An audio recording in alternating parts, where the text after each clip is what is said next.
All right, yeah. So over the last couple of days, I had released a video pretty much exposing the Tracy McGrady jump shot. The T-Mac jump shot was one of the best jump shots we had in NBA 2K24. So of course, players were heavily anticipating the release of the Tracy McGrady jump shot in NBA 2K25. For some reason, 2K thought it was in the best interest of the 2K player base to release one of the most highly sought after jump shots in season 6 for whatever reason. The crazy thing about it is that the player base waited this long to get the T-Mac jump shot, only to find out that it's the exact same jump shot as the Jarrett Culver jump shot. We went through it, put it side by side, both jump shots side by side. That's in the video that I uploaded last. We went frame by frame and quickly realized it's exactly the same, copy and pasted. The Jarrett Culver jump shot we had since the beginning of the year. Basically, we had the Tracy McGrady jump shot in the beginning of the year. Mind you, this jump shot animation from Tracy McGrady was supposed to be a season 6 exclusive. Neither here nor there, but that got me to thinking, because I remember 2K,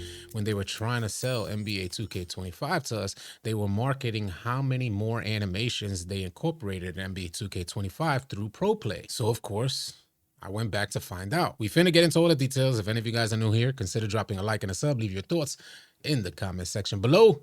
Let's get to the video. It's AllCity. Load up that clip. I don't know, yeah. I just find it interesting and ironic. On the same year that 2K puts the most effort into creating authentic or realistic type of gameplay, 2K seems to be hyper-focused on realism. We seem to be receiving the most unrealistic type of gameplay. Now, every year, there's always some type of glitch or some type of exploit. In NBA 2K25, there's no difference. There's just been more effort on 2K's behalf to minimize these exploits, but it doesn't seem to be working. For instance, if you want to dunk from the three-point line, you can do that.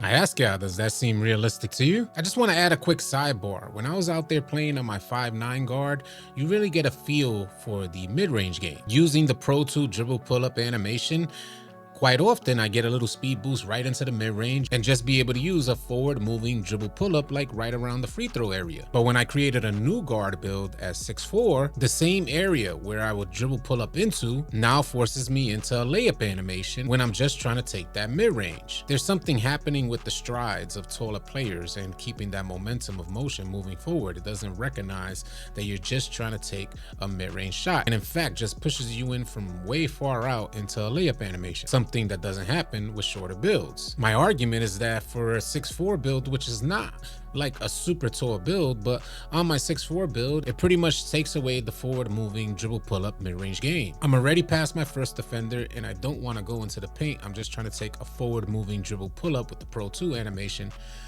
and it's a no-go. I assure you guys, I understand for the rim runners out there, the guard builds like 6'4", they have a high dunking attribute. I understand how that may prove beneficial, but for someone like me who really wants to incorporate that mid-range game, it seems to be a nuisance because I'm not trying to lay the rock up on a center that's sitting dead in the paint. I would like to share this post from Badge Plug in quotations. He says, "Most realistic 2K ever." Badge Plug sharing this clip and post from Iconic. Dex speed boost. Plus 99 speed, plus 99 3 is literally unguardable on 2s in NBA 2K25 and shares a bunch of crying face emojis. You guys let me know if this seems realistic.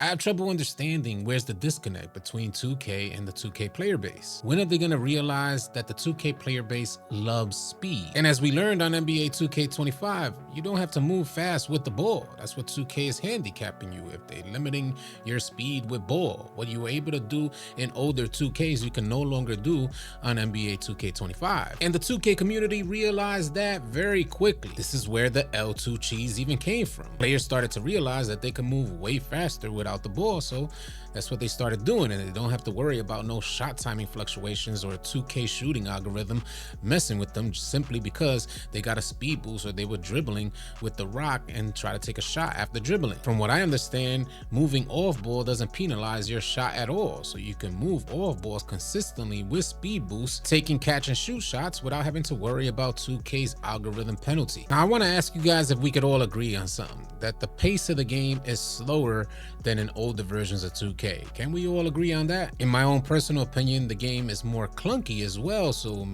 I don't think slow gameplay along with clunky gameplay is a good match. I also have a strong opinion that in comparison to older versions of 2K, the offense is way more handicapped. The fluidity of offensive gameplay way more limited than in previous versions of 2K. But if you let 2K tell it, they'll tell you NBA 2K25 provides more variety, accessibility, and freedom on offense for newcomers, seasoned players, and full-blown experts. I would personally categorize myself as a seasoned player, a player that's been on 2K since the very first 2K ever released, and I call cap on this entire statement. I don't see more variety, I just see more left sticking. I just see more players holding L2, slowly moving down the court for the sake of not getting ripped. Offensive players have more accessibility. How come they're only using a certain particular amount of animations? Freedom on offense? Question mark? Hell nah. The offense seems more handicapped than ever before. Now let's talk about Proplay. In case you guys didn't know, NBA 2K26 should serve as the finalization of incorporating Proplay animations into the 2K franchise. If I'm not mistaken, it was like a 3 to 4 year rollout to incorporate all of the Proplay animations. For the release of NBA 2K25, they had this to say: NBA 2K24 welcomed new innovations and enhancements to the NBA 2K franchise, introducing next generation and groundbreaking realism via Proplay. For NBA 2K25, we expanded on Proplay's animations, revamped the dribbling engine, and improved the gameplay on both offense and defense. They go on to say, in quotations, 2K25 is all about personalization, customization, and accessibility. In the Proplay section, so you guys could be up to date with what 2K thinks about Proplay being incorporated into 2K25, they say Proplay is realized in an even greater way in NBA 2K25, using new Proplay animations which have been directly translated from real-world NBA footage. Gameplay becomes even more authentic as we've replaced traditional motion captured animations with Proplay animations. So what they've done for NBA 2K25 is replace the animations that actual NBA players used to walk into a studio with a whole motion capture suit to generate digitally the animations that were incorporated into the 2K franchise. They're going to now be replaced with new animations that have been generated from NBA gameplay footage. And I would like to ask you guys directly, has this been a good thing? Do you feel like the incorporation of Proplay and the new animations that have replaced motion capture, are those animations more fluid for you? Are they working for you? I'd definitely love to hear your feedback, so share them in the comments section below. They continue on with the numbers now. We've added 9,000 new Proplay animations in NBA 2K25, including 1,500 dribble animations, but the community only used a certain amount of animations. Why do we have 1,500? Only the Lord knows. 1,100 signature shot animations covering most rostered players from the 2023 to 2024 NBA season, and over 1,300 new off-ball animations.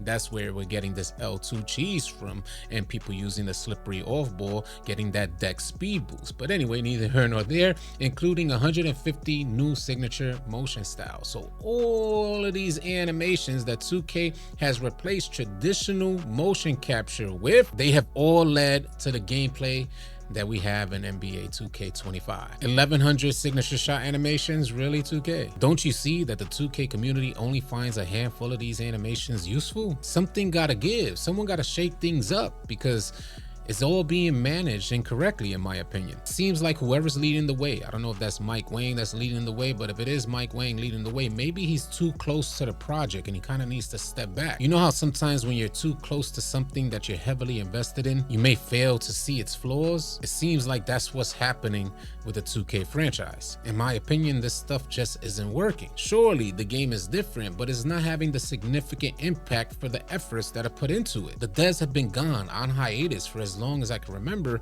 for 2K25, and that's because mainly I imagine they're working on NBA 2K26. And I have personally heard that the devs work extra hard. In NBA 2K25, they rebuilt the dribble engine from the ground up. For what? The community really even appreciate that? Does the player base truly appreciate the gigantic changes that 2K made to dribbling? But we got the devs out here working 16-hour days for what? The same goes with shooting.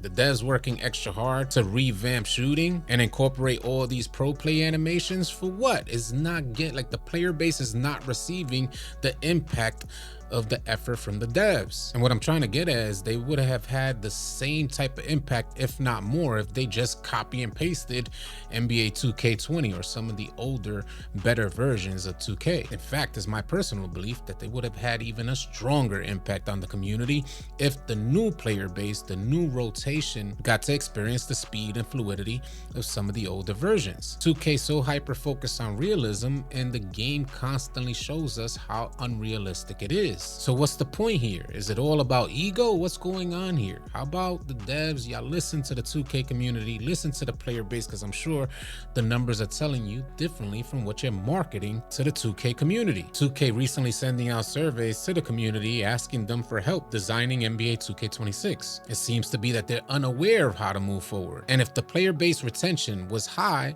they wouldn't have had to even question this stuff. And I'm sure it's concerning from 2K because 70-something+% of their revenue comes from recurring consumer spending, the spending that you guys make after you already purchased the game. So it's in 2K's best interest to keep you retained, keep you on the game. And this particular gameplay is failing to do that. They've already had a winning formula. Why are we working so hard to go away from the blueprint? As always, I'm curious to hear your thoughts about this stuff, so sound off in the comment section below. If any of you guys are new here, consider dropping a like and a sub on your way out, and I'll catch you guys on the next video. Easy, y'all. If you guys are tired of running with randoms and you're looking for players to run with on NBA 2K, come on out and join the AllCity 2K Discord. The link will be in the description below. Find players and get runs now. Drop a like and drop a sub on your way out. Leave your thoughts and comments in the comment section below. I'll catch you guys on the next video. Easy, y'all.